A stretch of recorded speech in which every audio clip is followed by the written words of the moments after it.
Price the Lord. இயேசு கிறிஸ்துவின் நாமத்தினாலே அன்பின் வாழ்த்துக்கள். திரும்பவும் இந்த வீடியோ மூலமாக உங்களை சந்திப்பதிலே நாங்கள் மிகுந்த மகிழ்ச்சி அடைகிறோம்.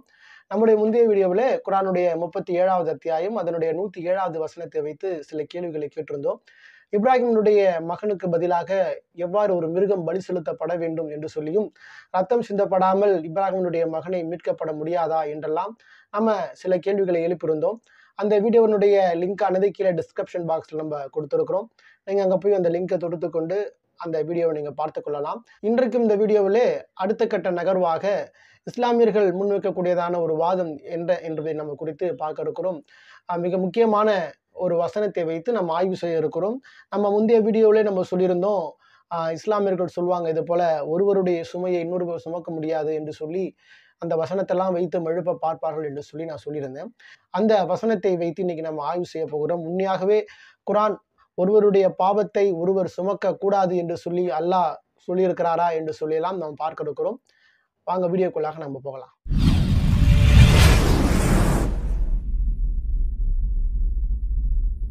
அன்புக்குரிய சகோதரர்களே, இஸ்லாமியர்களிடத்துல போய் நாம் இயேசு கிறிஸ்து உங்களுக்காக ரத்தம் சிந்தினார், இயேசு கிறிஸ்து உங்களுக்காக உங்களுடைய தவறுக்காக உங்களுடைய பாவங்களுக்காக அவர் மேல் குற்றம் சுமத்தப்பட்டு அவர் சிலுவையிலே உங்களுடைய பாவங்களை சுமந்தார் என்று நாம் சொல்லும் பொழுது உடனே அவர்கள் சொல்லக்கூடிய ஒரு காரியம், எப்படிப்பா அவர் இப்படி செய்ய முடியும் என்று சொன்னால், குர்ஆன் சொல்லுகிறது ஒருவருடைய பாவத்தை ஒருவர் சுமக்க முடியாது, அப்படி இருக்கும் பொழுது எப்படி இயேசு கிறிஸ்து எங்களுடைய பாவங்கள் எல்லாம் சுமக்க முடியும் என்று சொல்லி இஸ்லாமியர்கள் ஒரு உருட்டுவாங்க.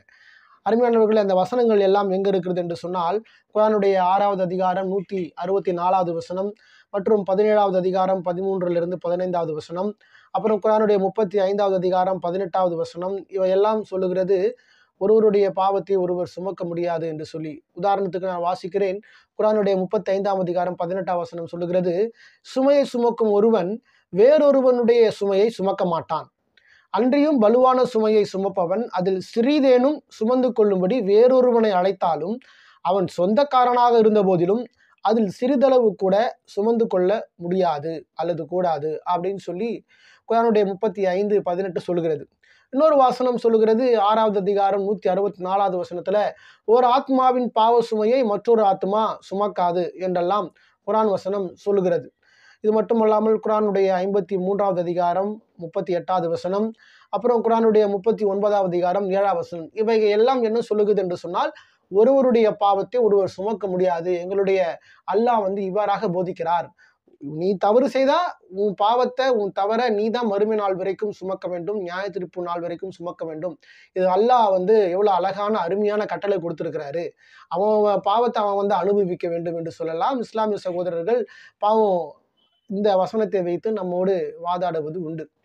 ஆனால் இதற்கு நேர் எதிராக நேர்முரணாக அதே குர்ஆனிலே சில விஷயங்கள் சொல்லப்பட்டிருக்கிறது.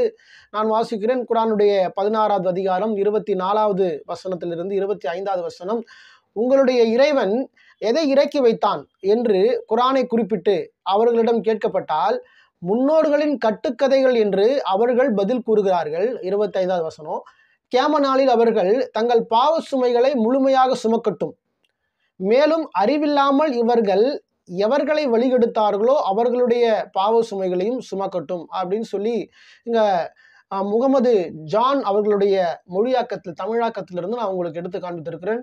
இன்னும் நான் 2-3 மொழியாக்கத்தை உங்களுக்காக நான் வாசிக்கிறேன். அப்துல் ஹமீது பாகவி மொழியாக்கம் சொல்லுகிறது, தங்கள் பாவ சுமையை மறுமை நாளில் தங்கள் பாவ சுமையை இவர்கள் சுமப்பதுடன் அறிவின்றி இவர்கள் வழிக்கெடுத்த மற்றவர்களின் பாவ சுமையையும் இவர்களே சுமப்பார்கள், இவ்வாறு இருவரின் பாவ சுமையை இவர்களே சுமப்பது மிக கெட்டதல்லவா.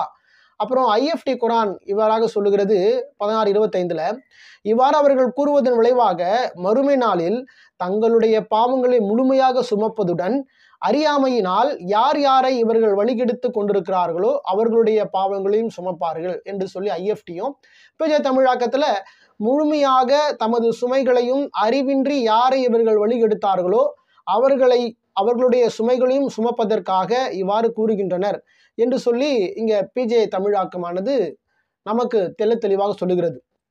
அப்போ நம்ம இங்க 2 வேறுபட்ட விஷயங்களை குர்ஆனிலிருந்து நம்மால் பார்க்க முடிகிறது, அதுவும் தமிழ் குர்ஆனிலிருந்து.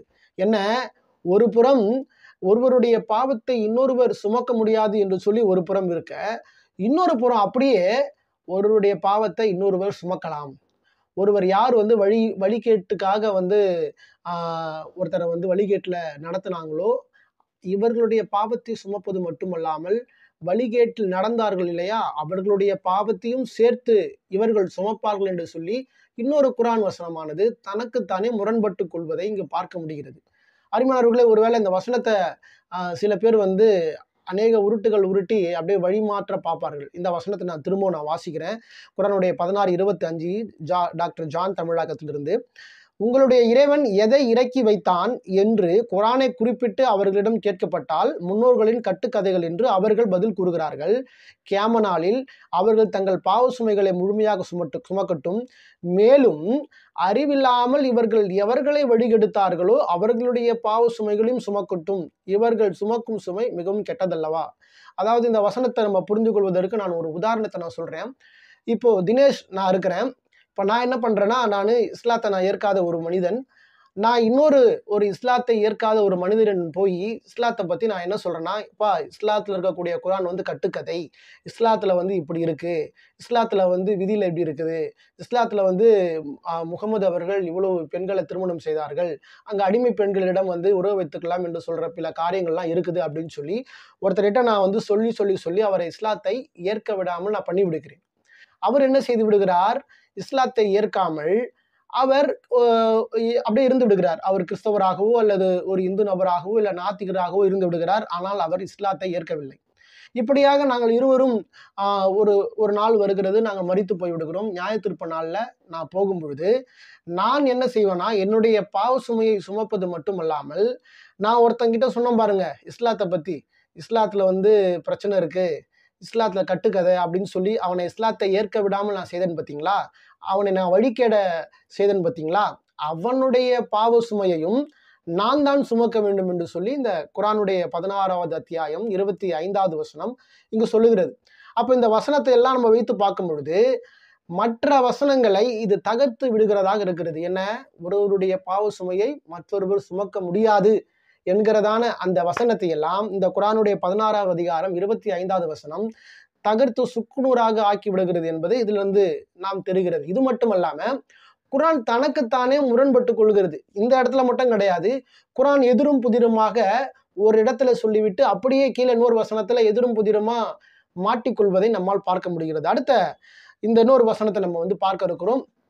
குர்ஆனுடைய 29வது அதிகாரம் 12, 13வது வசனத்துல என்ன சொல்லுதுன்னா, ஒருவருடைய பாவத்தை ஒருவர் சுமக்க முடியாதுன்னு சொல்லிட்டு உடனே அல்லாஹ் பேச்சை மாத்தி என்ன செய்யறாரு, ஒருவருடைய பாவத்தை ஒருவர் சுமக்க முடியும் அப்படின்ற மாதிரி பேசுறாரு. நான் வாசிக்கிறேன். நிராகரிப்பவர்கள் நம்பிக்கை கொண்டவர்களிடம் நீங்கள் எங்கள் வழியை மார்க்கத்தை பின்பற்றுங்கள், உங்கள் குற்றங்களை நாங்கள் சுமந்து கொள்கிறோம் என்று கூறுகிறார்கள். ஆனால் அவர்கள் தம் குற்றங்களில் இருந்தும் எதையும் சுமப்பவர்களாக இல்லையே. எனவே உங்கள் குற்றங்களை சுமப்பதற்காக சொல்லும் அவர்கள் நிச்சயமாக பொய்யர்களே. நிச்சயமாக அவர்கள் தங்களுடைய பலுவான பாவ சுமையையும் தம் பலுவான பாவ சுமைகளுடன் அவர்கள் வழிகெடுத்தோரின் பலுவான பாவ சுமப்பையும் சுமப்பார்கள். கியாம நாளென்று அவர்கள் இட்டு கட்டி கொண்டிருந்தவரை பற்றி நிச்சயமாக விசாரிக்கப்படுவார்கள். இப்போ இந்த 12வது வசனத்துல என்ன சொல்லப்படுதுன்னா, ஒருவருடைய சுமையை இன்னொருவர் விரும்பினாலும் சுமக்க முடியாது. அப்படி யார் சொல்லுகிறார்களோ, எப்பா உன்னுடைய பாவ சுமையை நானே வந்து கியாமத் நாளில் சுமக்கிறேன்னு யார் சொல்றாங்களோ அவங்க பொய்யர்கள். ஏனென்று சொன்னால் ஒருவருடைய பாவத்தை இன்னொருவர் சுமக்க முடியாது என்று அல்லாஹ் இங்க 29ஆம் அத்தியாயம் 12ஆம் வசனத்துல சொல்லிட்டு அப்படியே கீழே என்ன செய்யறாராம், ஒருவருடைய பாவத்தை வந்து இன்னொருவர் சுமப்பார்கள் என்று இங்க முரண்பட்டு 13ஆம் வசனத்துல அவர் சொல்றார். என்ன? நிச்சயமாக அவர்கள் தங்களுடைய வலுவான பாவ சுமையும் தம் வலுவான பாவ சுமைகளுடன் அவர்கள் வழிகெடுத்தோரின் வலுவான பாவ சுமையும் சுமப்பார்கள் என்று சொல்லி இங்க 13ஆம் வசனத்துல அப்படியே மாத்தி பேசுகிறார், அப்படியே முரண்பட்டு பேசி விடுகிறார். அப்ப இந்த வசனத்தை எல்லாம் நம்ம வைத்து பார்க்கும் பொழுது ஒரு விஷயம் நல்லா புரிகிறது. குர்ஆன் தனக்குத்தானே முரண்பட்டு கொள்ளுகிறது. அப்புறம் ஒருவருடைய பாவ சுமையை இன்னொருவர் சுமக்க முடியுமா முடியாதா என்று கேட்டால் முடியும், ஆனா முடியாது. அதாவது வரும், ஆனா வராது என்பது போல இங்க அல்லாஹ் வந்து மழுப்புவதை பார்க்க முடிகிறது. இது ஒரு இடியாப்ப சிக்கல்கள் போல அடுத்தடுத்த வசனங்கள் எல்லாம் வருவதை நம்மால் பார்க்க முடிகிறது. இது மட்டுமல்லாமல் இந்த பிஜே அவர்கள் குர்ஆனுடைய பின்புறமாக அவருடைய பிஜே மொழியாக்கத்துல விளக்கத்தை வந்து எழுதியிருக்கிறாரு. அந்த விளக்கத்தையும் வந்து சில பேர் எடுத்துட்டு வருவாங்க. நீங்க எடுத்துட்டு வாங்க இந்த குர்ஆனுடைய விளக்கத்தை, அதுவும் பிஜே அவர்கள் விளக்கின அந்த விளக்கத்தை நாம் அடுத்த ஒரு வீடியோவில் ஆய்வு செய்து தெரிந்து கொள்ளலாம். இது மட்டுமல்லாமல் ஹதீஸ்களிலும் எவ்விதமாக ஒருவர் பாவ சுமையை இன்னொருவர் சுமந்து தீர வேண்டும் என்று சொல்லி ஹதீஸ்களிலும் அநேக ஆதாரங்கள் இருக்கிறது. நம்ம அடுத்தடுத்த வீடியோவை தொடர்ந்து கவனிங்க. சத்தியத்தை அறியுங்கள், சத்தியம் உங்களை விடுதலையாக்கும். Praise the Lord.